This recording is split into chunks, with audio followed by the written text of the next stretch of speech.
Nilinaw ni Jericho Rosales ang nangyaring issue sa kanila ni Kim Chiu nang mag-guest siya sa It's Showtime recently kung saan isa sa mga co-hosts ang Chanita Princess. Nag-reach out daw si Jericho kay Kim via text at tanong niya, "Hi Kim. What's happening? Why is this happening? I don't know, but are you okay?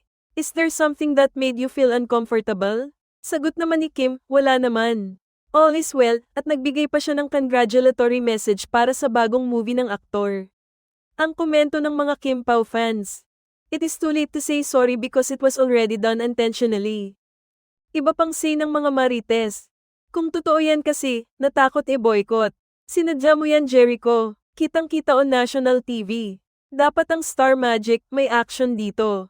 Kung bakit kay Kim naisipan na gawin yan, maraming nagmamahal at humahanga sa kanya. At malakas siya sa itaas, di kaya i-down si Kim kahit na sino. At di rin control ni Kim ang feeling ng mga fans niya. Yung iba, di niya kilala. Nakita ang ginawa niya sa social media, so di niya kasalanan kung nabash si Jericho. Anyway, the damage has been done na nga, pero siguro, stop na rin ang mga fans dahil nag-sorry naman na ang aktor.